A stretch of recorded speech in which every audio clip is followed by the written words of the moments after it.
Om Swastiastu. Om Swastiastu. Selamat siang, saudara-saudara dimanapun Anda berada. Kita berjumpa di acara Bincang Dharma.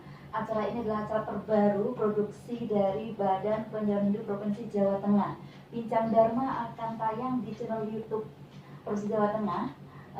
Seluruh saudara bisa mencarinya di alamat tersebut. Dan kali ini Bincang Dharma kita akan menampilkan narasumber yang perdana. Beliau adalah orang nomor 1 di Pemimas Hindu Kementerian Agama Provinsi Jawa Tengah, Bapak Idelmade Artayasa. Beliau adalah Pemimas Hindu Kementerian Agama Provinsi Jawa Tengah. Selamat siang Pak. Om Swastiastu. Om Swastiastu. Gimana kabarnya Pak? Sehat? Sehat. Ya, sebentar, semoga kita semua dalam keadaan sehat, tidak kurang apapun ya Pak. Meskipun kita masih dalam keadaan pandemi, tapi semoga ini tidak menghalangi bagi kita untuk bisa memperbincangkan Dharma di sini Pak, di acara Bincang Dharma, produksi dari BPH Provinsi Jawa Tengah Pak. Dan hari ini temanya adalah tentang Majeng Sareng ini Pak. Dan istilah Majeng ini sudah sangat terkenal ya Pak untuk akhir-akhir ini, terutama di Kementerian Agama Provinsi Jawa Tengah, khususnya lagi di Pemimas Hindu ini Pak, di Bimas Hindu Kementerian Agama Provinsi Jawa Tengah. Apa sih itu Pak Majeng Sareng sebenarnya? Baik, terima kasih Umade. Om Swastiastu. Jadi sebelum saya menyampaikan tentang apa yang menjadi perbincangan Dharma pada hari ini, terlebih dahulu izinkan saya menyapa umat Hindu Sedharma yang ada di Jawa Tengah, khususnya dan umumnya yang ada di Prasada Nusantara ini.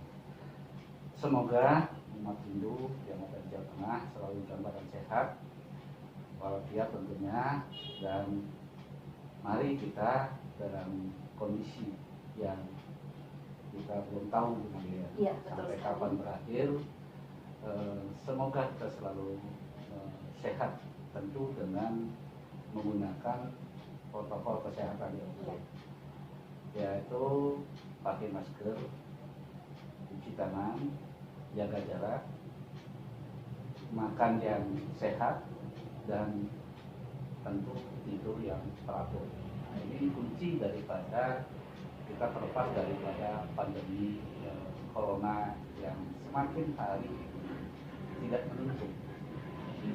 Baik Ibu Made, ya, terima kasih sekali lagi kepada Badan Penyiaran Hindu yang telah menciptakan sebuah program yang mungkin ini adalah program kekinian ya Bu. Iya, betul sekali.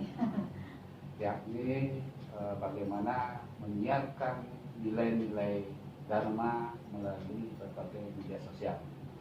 Nah, inilah pentingnya kita hidup dalam sebuah era baru, yaitu era 4.0 yang disebut oleh orang-orang saat ini. Baik, terima kasih Bu Made, bahwa program unggulan kantor wilayah Kementerian Agama Provinsi Jawa Tengah itu adalah tentang Kementerian Agama Majeng Sareng. Saya akan sedikit merubah, bukan berarti merubah untuk kepentingan umum, tapi untuk kepentingan khusus yang ada di keumatan Hindu khususnya, yakni bagaimana kita menjadikan Hindu Majeng Sareng. Dari Kementerian Agama Provinsi Jawa Tengah, Majeng Sareng menjadi Hindu Majeng Sareng.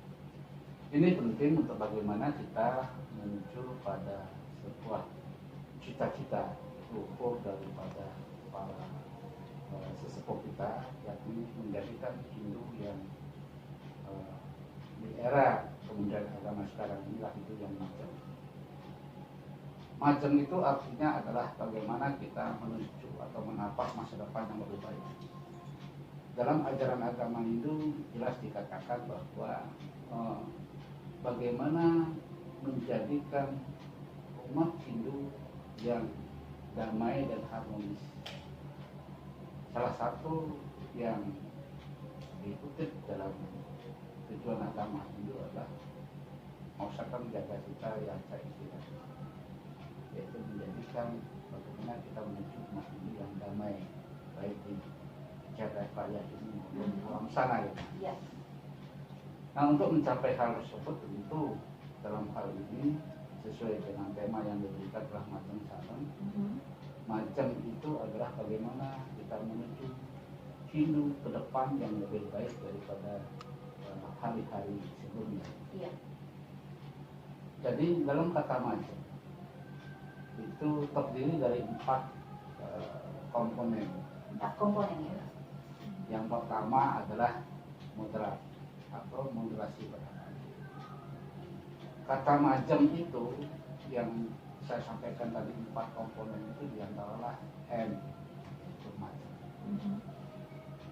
Majeng itulah M itulah moderasi beragama. Itu sebagai umat ini harus menjadi sebuah teladan atau contoh untuk bagaimana menjaga kedamaian dengan tidak ikut dalam sebuah gejolak, tidak harus ke kanan dan tidak harus ke kiri. Kita sebagai umat ini harus betul-betul bagaimana menjaga kedamaian ini yang selalu harus berada pada posisi netralitas adalah sebuah konsep dalam hidup ini untuk mencapai sebuah keharmonisan atau damai. Makanya kita di Hindu itu selalu diharapkan untuk hidup santai, hidup santai. Ya.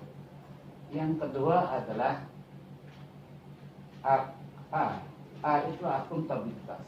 Akuntabilitas adalah bagaimana kita bertanggung jawab untuk bersama-sama memelihara kehidupan ini menjadi kehidupan yang harmonis dan damai. Bagaimana tanggung jawab kita?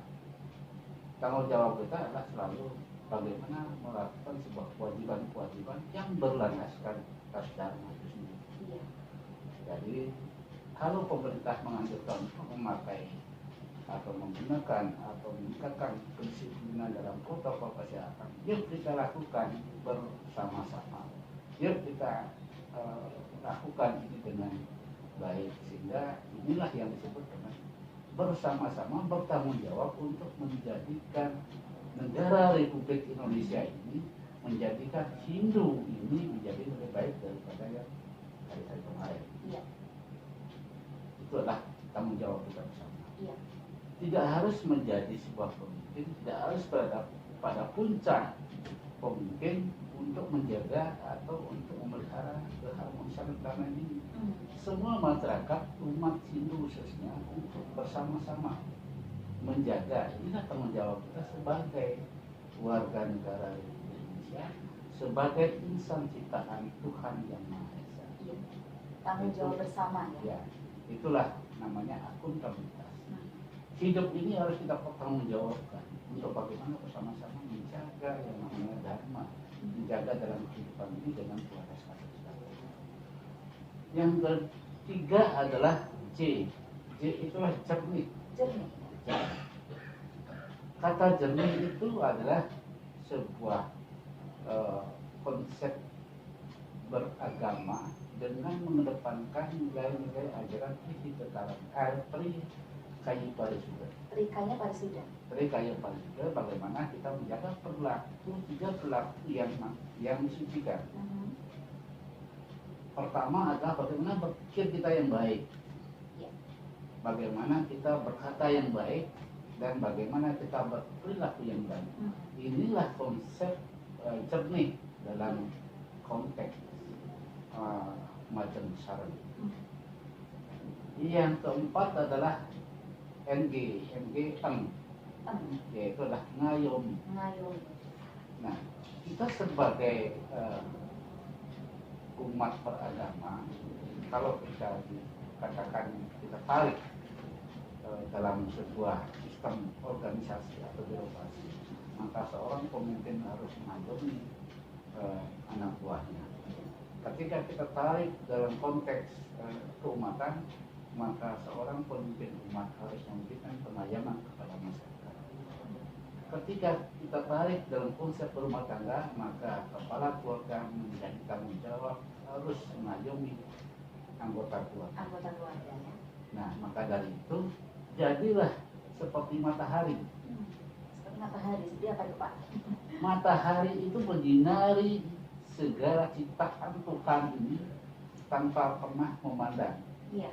Bahwa ini adalah cantik, ini adalah tidak cantik, Ya. ini adalah harum, Harum. ini adalah bau busuk, Bau busuk. ini adalah dan lain sebagainya. Iya. Tidak pernah memandang begitu. Matahari mempunyai tugas untuk menyinari seluruh alam semesta, sehingga jadilah seperti matahari. Jadilah seperti bulan ketika menyinari alam dalam kegelapan. Iya. Ini kan luar biasa. Ya, luar biasa ya. Dan Nilai-nilai. betul sekali. Dan ini juga sangat-sangat apa ya? Wah, sulit untuk bisa diwujudkan ya Pak. Ya. Iya. Tapi itu tidak barang sulit sebenarnya. Inilah mudah. Sepanjang Iya. kita bagaimana melaksanakan itu dengan hati, Dengan hati ya. Ya, Jernih tadi juga ya. jernih tadi, Mhm. ya, bertanggung jawab tadi. Iya. Bagaimana kita harus berada di tengah-tengah. Mhm. Nah, ini akan menjadi sebuah pedoman di dalam kita mengarungi sebuah kehidupan, baik dia posisinya sebagai ketua Iya. maupun posisinya sebagai anggota masyarakat. Ini menjaga keutuhan Republik Indonesia, menjaga sebuah keharmonisan, tidak harus menjadi pimpinan, tidak harus menjadi dan lain sebagainya. Iya. Semua komponen masyarakat itu mempunyai tanggung jawab yang sama untuk bagaimana menjaga keharmonisan. Iya. Kan jelas dalam ajaran agama Hindu apa yang disebut dengan katakan dengan visi kekal. Mhm. Bagaimana menjaga sebuah keharmonisan ini tentu adalah ada tiga cara. Iya. Pertama adalah bagaimana menjaga keharmonisan dengan Tuhan sebagai pencipta alam semesta. Mhm. Sadar nggak kita bahwa apa yang kita nikmati selama ini sudah luar biasa Iya. kalau dibandingkan dengan apa yang kita lakukan Mhm. kepada Sang Pencipta. Iya. Kalau ketika kita melakukan sebuah upacara keagamaan itu kecil, Kecil sekali ya sebenarnya ya. Mhm. kalau dibandingkan dengan anugerah yang diberikan kepada kita. Iya, betul Kita sekali, Pak. diberikan kesehatan, Mhm. kita diberikan kesempurnaan hidup, Iya. kita diberikan kesejahteraan dan sebagainya. Kalau kita hanya mengeluh terhadap upacara keagamaan, berarti Ya. Tuhan itu tidak sebanding dengan apa yang kita terima Iya. oleh Sang Pencipta. Mhm. Tuhan menciptakan itu luar biasa. Iya. Maka sudah sepatutnya kita bagaimana menjaga keharmonisan antara yang diciptakan Mhm. dengan Tuhan sebagai Iya, betul sekali ya. Yang kedua adalah menjaga keharmonisan antara manusia dengan manusia. Manusia dengan manusia ya. Mhm. Ya, kita juga diajarkan yang namanya kerukunan umat beragama. Iya. Kerukunan intern umat beragama. Ini penting sekali. Bagaimana kita menuju masa depan yang lebih baik Mhm. ketika kita tidak rukun. Tidak rukun ya. Ah. Ya. Itu suatu hal yang tidak mungkin kita bisa. Iya.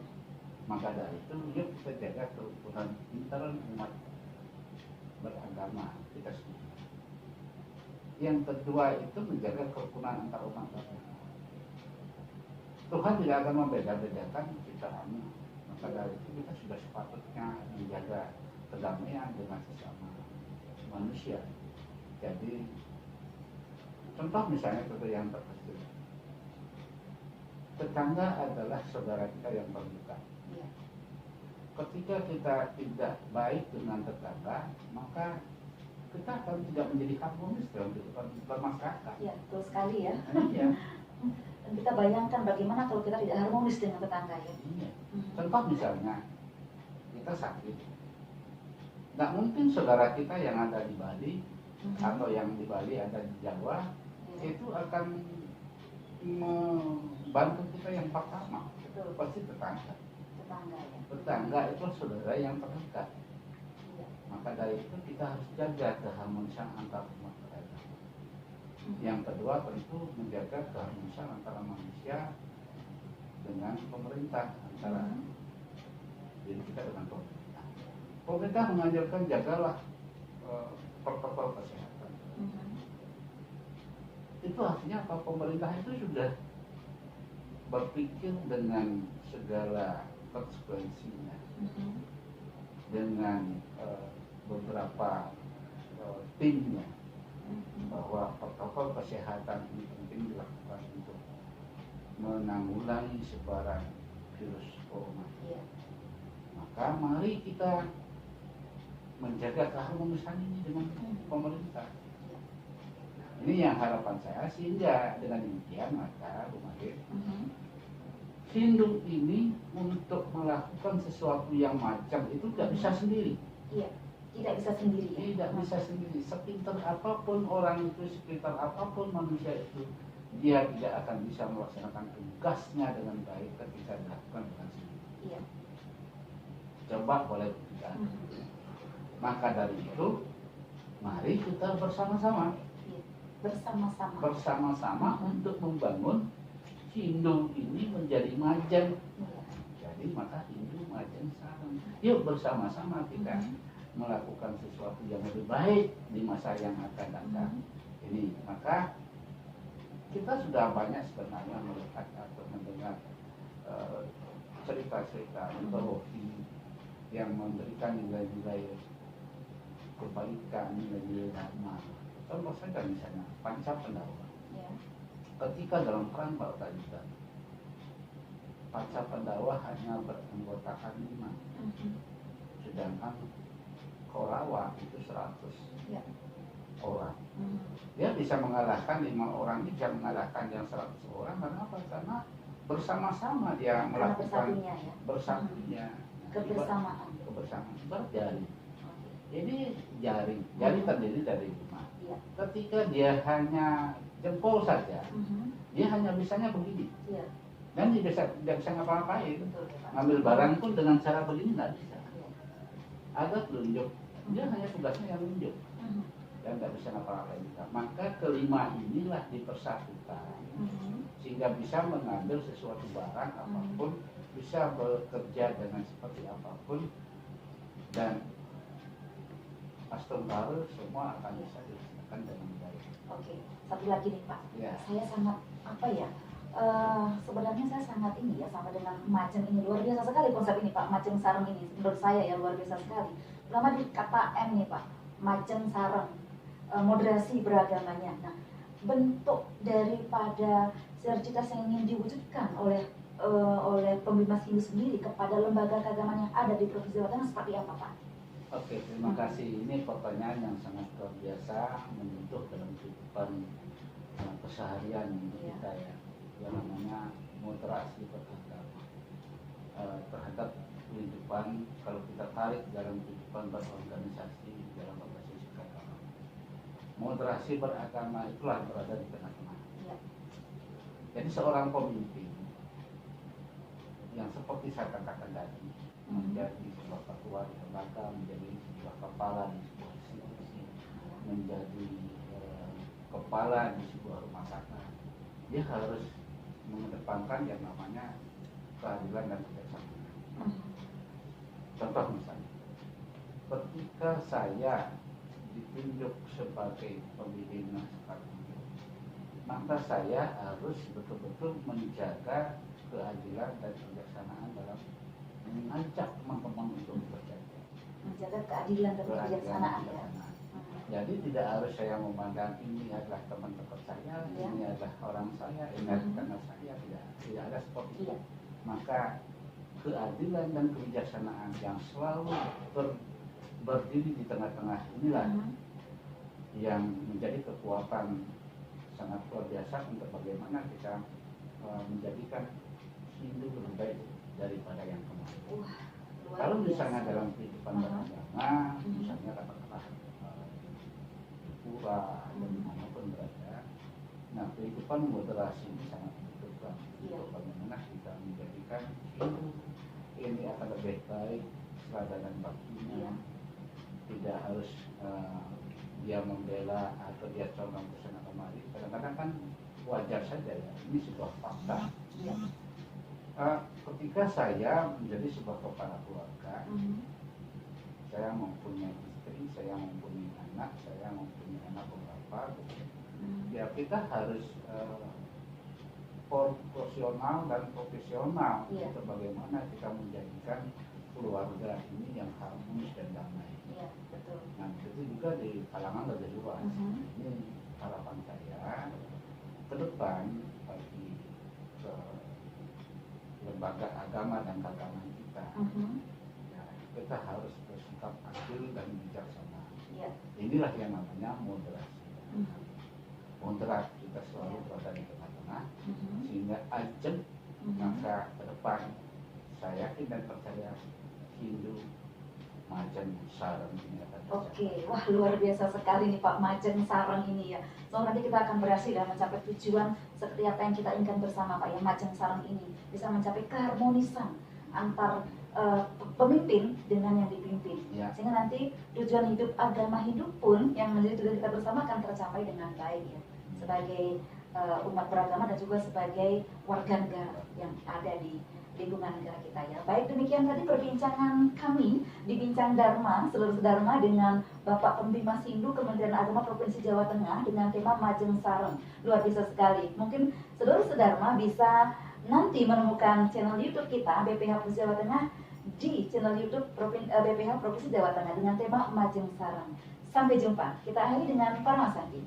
Om Santi, Santi, Santi, Om.